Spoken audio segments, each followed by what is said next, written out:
Alright, so in this chapter I just want to go over really quick the fundamentals and basics of jQuery. Okay, so if you already are familiar with how to use selectors and event handlers and things like that, then feel free to skip this section. So this is geared towards the beginners. And to use jQuery, you need to include it in your document.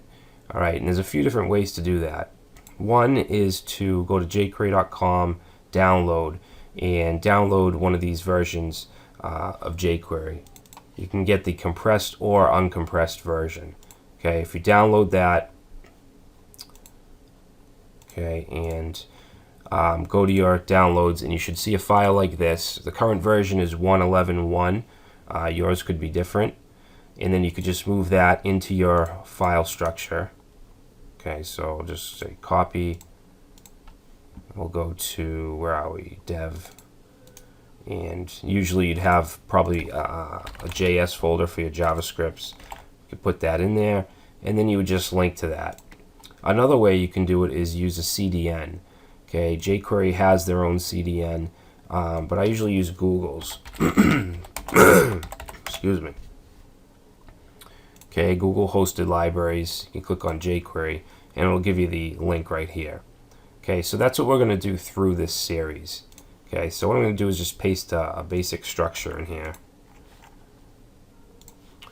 And you can see that I've included this Google CDN link. Now, if you're on your local file system like I am, and you're not using a web server, then this link here may not work. So just add https:// in front of it.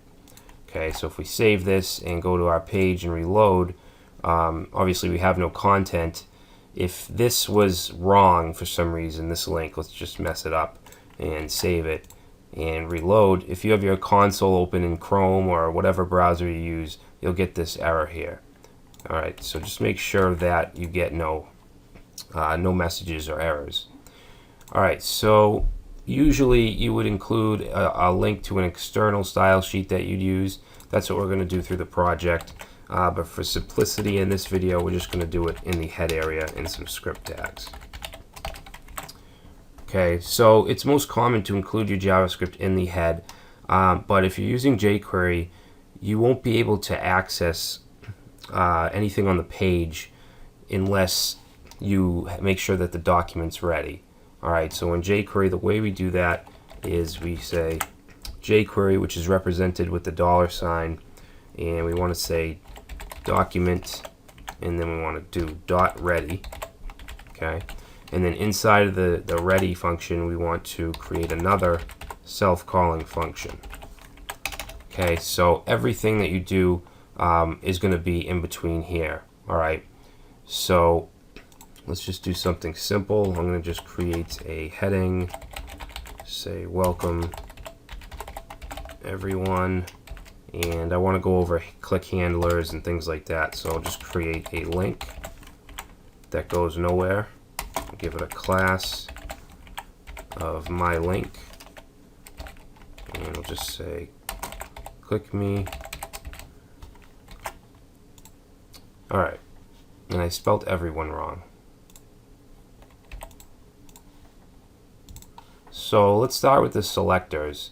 Alright, so let's say we want this h1 tag. To get that in jQuery, we want to use the $, and then inside here we just want to put whatever we need, so h1. Alright, so this is going to access all the h1s on the page. Alright, so if we want to get something specific like this link, we could use the class. Okay, so we could say .myLink, and that's going to target this here, this link. Alright, so let's make this h1 again. And what we can do is run methods on the selector. Alright, a common method used in jQuery is add class. Okay, so you can add a CSS class to this element. Alright, so let's go ahead and create one real quick. Okay, we're going to have some style tags for our CSS. Usually this would be in another file, but for simplicity I'm just going to do this. Okay, so let's add a class of red, and we'll just say color red, and then we'll add a class for green. Alright, and we'll just say color green. Alright, so if we want to add the class of red to this h1, then we can just do that. Add class red. Okay, if we save it and reload, the title is now red. Alright, this ran when the document was ready. Now let's say we don't want it to be turn red right away. We want it to turn red when we click the link. Alright, so we need to set up a click handler. Alright, so what we want to do is we want to take the link.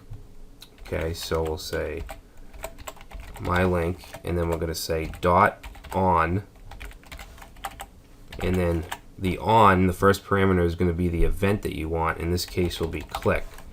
Okay, and then the second parameter is going to be a function. Okay, you see these all the time in jQuery.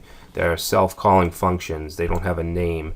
They just run when you create them.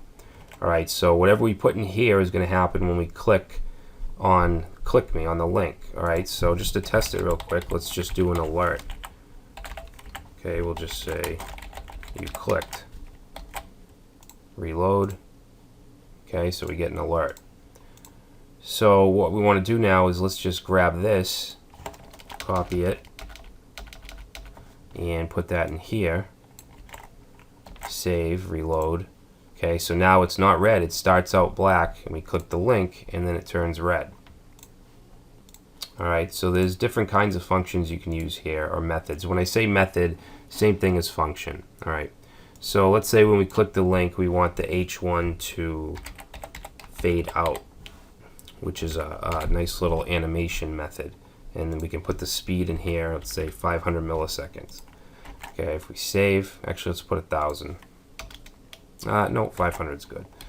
So if we reload and click this, you can see the H1 fades out. Okay, if we click it again, it doesn't do anything. Alright, so if you want it so that you click it and it goes away, and you click again and it comes back, you can use a method called fade toggle. Alright, so if we do that, click it, goes away, click it again, it comes back.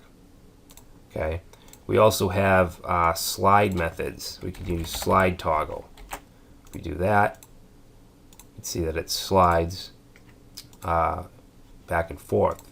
You can use slide up and down just like we did fade, but obviously it's not going to come back. Alright, it just goes up. So that's an event handler.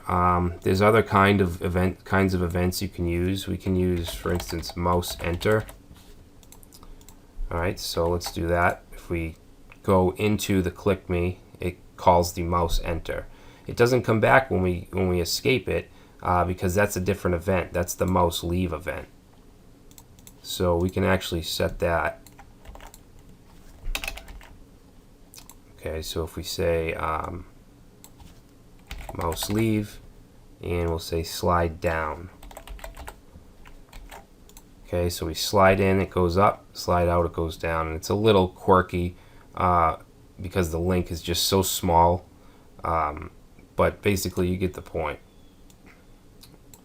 I think a better example would be to add and remove a class.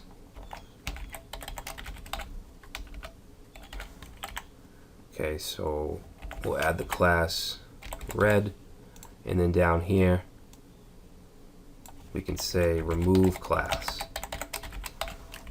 Oops. We'll say remove class red. Okay, so now if we enter, alright, unexpected token on 18, what did I do here? We don't need this extra parenthesis. Okay, so you can see that the color changes when we go in and out. Alright, so let's say we want to replace the text. Alright, well, let's say when we click on the link, we want this text to change. Alright, so I'm just going to comment all this out. And I want to show you something else as well. The on method, we can actually use what's called a convenience method. Okay, so instead of saying on click or whatever, we can use the convenience method, just .click. Okay, so we'll say my link .click, and then all we need to put in here is our function. Okay, so that gives us kind of a shortcut to do the same thing. as the on method. Okay, so let's say on click, then we want to let's grab the H1, and we're going to say dot text, and we'll say hello world. Alright, so let's reload. We click on the link, changes to hello world. We can also add HTML. Alright, so let's replace the text method with HTML, and let's put in here, make it an H3.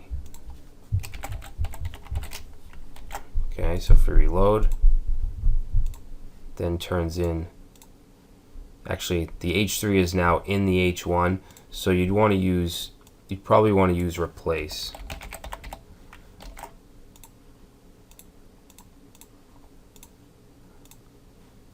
I'm sorry, not replace. Replace with.